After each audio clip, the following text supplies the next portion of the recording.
अगर आपने previous episode ना देखा हो तो लिंक डिस्क्रिप्शन में मिल जाएगा। तो पिछले एपिसोड में हमने देखा कि सावन टियान क्लास की technique of follow mister pavilion के अंदर प्रैक्टिस करने लगा, मगर तभी सावन ने सोचा कि अगर उसने टियान क्लास की technique of follow mister pavilion के अंदर प्रैक्टिस किया तो इस जगह पर कई सारे डिसेबल घायल हो सकते हैं। इसीलिए सावन ने अपनी टेक्निक को प्रैक्टिस करना बंद कर दिया था। तभी उसकी नजर अपने हाथों पे आती है जो पहले से काफी पावरफुल हो चुकी थी। साथ ही उसे ये भी पता चल चुका था कि उसका हाथ रिफाइन हो चुका है, इसलिए ही सावन इतनी आसानी से टियान क्लास की टेक्निक को परफॉर्म कर पा रहा था। ये सोचकर तो सावन काफी खुश हो गया था और अगले दिन वो यावलो की बॉडी को रिफाइन करने के लिए कमरे के अंदर आ चुका था। और उस जगह पे आते ही सावन ने सबसे पहले मास्टर यावलो की बॉडी को रिफाइन करना शुरू कर दिया। साथ ही सावन ने मास्टर यावलो की बॉडी में स्केलेटन के हाथ को जोड़ दिया था और इससे मास्टर यावलो को डॉसन पे ब्रेक थ्रू करने में थोड़ी सी आसानी हो जाती। और कुछ दिन इसी तरह से रिफाइन करने के बाद फाइनली मास्टर यावलो की बॉडी रिफाइन हो गई। और अब बारी थी फाइनल स्टेज की, जहां मास्टर यावलो को अपनी बॉडी के साथ मर्ज होना था। दूसरी तरफ हम इन सभी से अलग एक जगह देखते हैं जहाँ पर कई सारे लोग जमा होते हैं और उस जगह का माहौल काफी गंभीर लग रहा था। तो अब आगे इस पार्ट की शुरुआत भी उसी जगह से होती है जहाँ हम कई सारे लोगों को देखते हैं जिसके अंदर से काफी टेरिफाइंग पावर निकल रही थी। और तभी उस जगह पर एक पोर्टल बनी जिसके अंदर से कुछ पावरफुल लोग आ रहे थे। पावरफुल लोगों को देखते ही बाकी लोग काफी डर जाते हैं। वो सभी ग्रीट करते हुए कहते हैं 90 अंजुन आपका स्वागत है। ये सुनते ही वो तीनों नोट करते हुए कहते हैं ठीक है अब हमें आगे बढ़ना चाहिए। तुम सभी को पता होगा कि हम कहाँ जा रहे हैं। हम जा रहे हैं फॉलो मिस्टर पवेलियन पे हमला करने के लिए, क्योंकि वो लोग बार बार हमारे हॉल ऑफ सोल से टकराने की कोशिश कर रहे हैं। हमारे चीफ ने हमें ऑर्डर दिया कि हमें फॉलो मिस्टर पवेलियन पे जाकर उसे डिस्ट्रॉय करना है। साथ ही हमें सावियन और यावलो को कैप्चर करके लेके आना है और इस बार हमें किसी भी तरह से गलती नहीं करनी। ये सुनते ही सभी लोग नोट करते हैं और अगली पल वो सभी अपनी जगह से डिसअपीयर होते हुए फॉलो मिस्टर पवेलियन की ओर रवाना हो जाते हैं। तभी हम उस जगह पर एक जाने माने फिगर को देखते हैं जो और कोई नहीं बल्कि और को जैंग सिंह था। वो गुस्से से कहता है सावन मैं भी देखता हूँ इस बार तुम्हारा फॉलो मिस्टर पवेलियन तुम्हें कब तक बचा पाता है। साथ ही तुम्हारा मास्टर एक बार फिर से कैप्चर होगा और इसके साथ ही साथ तुम भी कैप्चर होंगे। और वैसे पिछली बार तुम्हें एंशिएंट ड्रैगन क्लैन वालों ने बचा लिया था, लेकिन इस बार ऐसा कुछ भी नहीं होगा। मैं भी देखूंगा इस बार तुम्हें बचाने के लिए कौन आएगा। ये कहते हुए उसने अपनी मास्क को पहन लिया और अगली पर वो भी फॉलो मिस्टर पवेलियन की ओर रवाना हो गया। जबकि इन सभी बातों से अनजान हम फॉलो मिस्टर पवेलियन के अंदर दो फिगर को देखते हैं, जो एक हवा में होता है तो दूसरा जमीन पे। और ये फिगर और कोई नहीं बल्कि शाविन और मास्टर यावलो थे। मास्टर यावलो अभी भी अपनी बॉडी को रिफाइन कर रहे थे, यानी कि यावलो नई बॉडी के साथ मर्ज होने की कोशिश कर रहे थे। जबकि हम सावन को देखते हैं जो अभी यावलो मास्टर की ओर देख रहे थे। यावलो को देखते हुए सावन अपने मन में कहता है आखिर मास्टर को नई बॉडी के साथ मर्ज होने में कितना समय लगेगा, क्योंकि मास्टर को अभी तक काफी समय हो चुका है, लेकिन फिर भी मास्टर अभी तक पूरी तरह से कंट्रोल नहीं कर पाए। तभी सावन कुछ सोचते हुए कहता है मास्टर मैंने अपनी तरफ से पूरी कोशिश की थी, अब सब कुछ आपको ही करना पड़ेगा। दूसरी तरफ हम मास्टर यावलो की न्यू बॉडी को देखते हैं जहाँ वो अपने आप को मर्ज करने की कोशिश कर रहे थे। साथ ही उनके आसपास सावन की हेवनली फ्लेम भी होती है। ये देखते हुए सावन उस जगह से थोड़ा सा दूर आ गया। वो समझ चुका था कि मास्टर यावलो को अपनी बॉडी के साथ मर्ज होने में थोड़ा सा समय लगेगा। ये सोचते हुए सावन उस जगह पे बैठ गया। साथ ही उस जगह पर कल्टीवेशन करनी शुरू कर दी, क्योंकि कुछ दिनों से सावन मास्टर यावलो की बॉडी को रिफाइन करने में लगा हुआ था, इसलिए उसे समय नहीं मिला कि वो अपनी द्विको को रिकवर कर पाए। इसलिए अभी सावन के पास मौका है कि वो अपनी द्विको को रिकवर कर ले। और अभी सावन अपनी द्विको को ही रिकवर करने में लगा हुआ था। जबकि मास्टर यावलो की बॉडी को देखते हैं जो अभी तक कोई भी मूवमेंट नहीं किया। और अगर मास्टर यावलो की बॉडी से एनर्जी ना निकल रहा होता तो ऐसा लगता कि मास्टर यावलो की सोल डिस्ट्रॉय हो चुकी है। और लगभग 4 से 5 घंटे के बाद देखते हैं जहाँ सावन ने अपनी द्विको को रिकवर कर लिया था। सावन अपनी आंखें खोलते हुए कहता है फाइनली मेरी द्विको रिकवर हो चुकी है। ये सोचते हुए सावन मास्टर यावलो की ओर इस उम्मीद से देखता है जैसे कि वो अपनी बॉडी के साथ मर्ज हो चुके होंगे,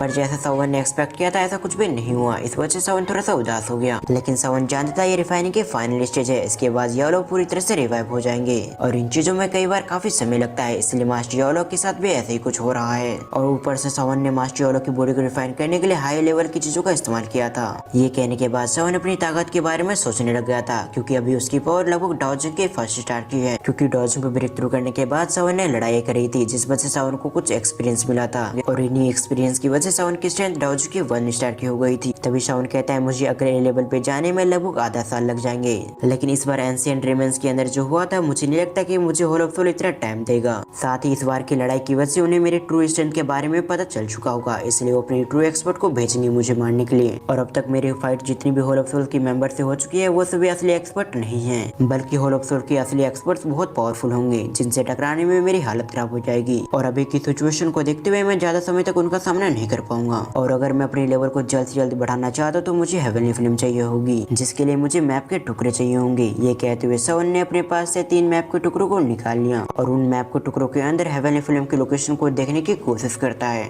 पर मैप का एक टुकड़ा न होने की वजह से सावन सही से नहीं देख पा रहा था कि आखिर हेवनली फिल्म किस जगह पे है। हेवनली फिल्म के बारे में सोचते हुए सावन को ये होल ऑफ सोल के एक मेंबर याद आता है जिसका नाम ओल्ड मूगो था, जिसके पास थी सी हार्ट फिल्म। उसके बारे में सोचते हुए सावन अपने मन में कहता है, जब से मैंने डाओजुंग पे ब्रेक थ्रू किया है तब से मेरे ओल्ड मूगो के साथ सामना नहीं हुआ। ना जाने ओल्ड मूगो किस जगह पर जाकर छुप चुका है। फिर कुछ सोचते हुए सावन ने डाओजुंग के बोन्स को निकाल लिया और अगली पल सावन ने अपनी हेवनली फिल्म को भी एक्टिवेट कर दिया। उन बोन्स की ओर देखते हुए सावन कहता है, इनके अंदर बोन मैरो है जो कि काफी पावरफुल है, साथ ही मेरे काफी काम आएगी, इसीलिए मुझे सबसे पहले अपनी हेवनली फिल्म से हिस्सा जलाकर इसके अंदर से बोन मैरो निकालना होगा। ये सोचते हुए सावन अपनी हेवनली फिल्म की पावर को धीरे धीरे करके इंक्रीज करने लगा, क्योंकि सावन नहीं चाहता था कि किसी भी तरह से कुछ गड़बड़ हो। और कुछ घंटे उस बोन्स को जलाने के बाद फाइनली उसके अंदर से बोन मैरो निकल गई थी। उसे देखते सावन के चेहरे पे स्माइल आ चुकी थी। साथ ही सावन ने अपनी हेवनली फिल्म की पावर को डीएक्टिवेट कर लिया। फिर सावन सामने की ओर देखते हुए कहता है, ये बोन मैरो काफी पावरफुल होती है, शायद मेरे इससे स्ट्रेंथ काफी इंक्रीज हो जाए और ऐसा भी हो सकता है कि मैं बोन मैरो की मदद से अगले लेवल पे ब्रेक थ्रू कर लूं। पर फिलहाल मेरे सामने बोन मैरो के 3 बूंदे हैं। ये कहते हुए सावन ने अपने पास से एक बोतल को निकाला और अगले पल सावन ने बोन मैरो की 2 बूंदों को उस बोतल के अंदर रख लिया था, जिसके बाद सावन अपने स्टोरिंग के अंदर स्टोर कर लेता है। फिर उसकी नजर बोन मैरो की आखिरी बूंद पे पड़ी थी। उसे देखते हुए सावन ने उसे अपने हाथों में उठा लिया और अगले पल सावन ने उसे सोलो कर लिया। जैसे सावन की बॉडी में हो गई उसी समय सावन की बॉडी से एनर्जी निकलने लगी, जो अपने आप में काफी पावरफुल थी, जिस पावर से सावन भी थोड़ा बहुत इफेक्ट हो रहा था। पर सावन जानता था पावर हासिल करने के लिए उसे थोड़ी बहुत दर्द तो बर्दाश्त करनी पड़ेगी। ये सोचते हुए सावन अपने अंदर आई हुई पावर के साथ अपनी बॉडी को मर्ज करने लगा, जिस वजह से सावन की बॉडी से काफी पावरफुल एनर्जी निकलती है। और देखते ही देखते सावन को कल्टिवेशन करते हुए कुछ दिन और बीत गया और इन कुछ दिनों में जो सावन की बॉडी से एनर्जी निकल रही थी वो भी काफी पावरफुल हो गई।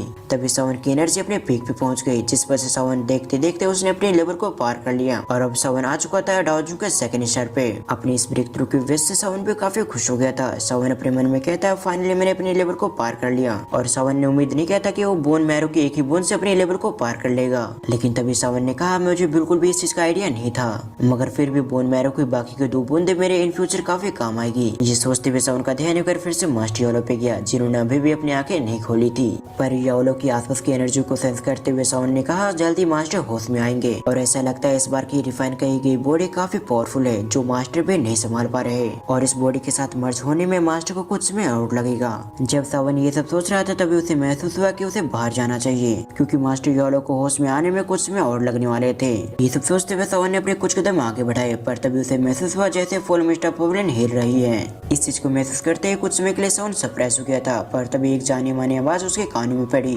वो आवाज फेंग जुनजे से कहता है, फेंग जुनजे, अगर तुम अपने फुल मिस्टर पवेलियन को बचाना चाहते तो सावन और यालो को हमारे हवाले कर दो, नहीं तो हम तुम लोगों को बिल्कुल भी नहीं छोड़ेंगे। उसकी इतना कहते उसके आसपास कई सारे फिगर आ गए और ये अभी के समय फुल मिस्टर पवेलियन के अंदर नहीं थे, पर इनके बाद साफ साफ फुल मिस्टर पवेलियन के अंदर सुनाई दे रही थी। सीन शिफ्ट कर सावन को देखते हैं, जिसका एक्सप्रेशन पूरी तरह से चेंज हो गया था। वो अपने मन में कहता है, ये तो होल ऑफ सोल है, तो फाइनली ये लोग हमें कैप्चर करने के लिए आ चुके हैं। ये सोचने के साथ ही सावन की नजर एक बार फिर से यालो पे पड़ी, जो अभी भी होश में नहीं आए थे, जिस वजह से सावन कहता है, फिलहाल के लिए मुझे इसे संभालना होगा, क्योंकि मास्टर को थोड़ा सा और समय चाहिए। ये कहने के साथ ही सावन का फिगर उस जगह से डिसअपीयर हो गया और इसी सीन के साथ हमारा ये पार्ट एंड होता है। साथ ही नेक्स्ट वीडियो में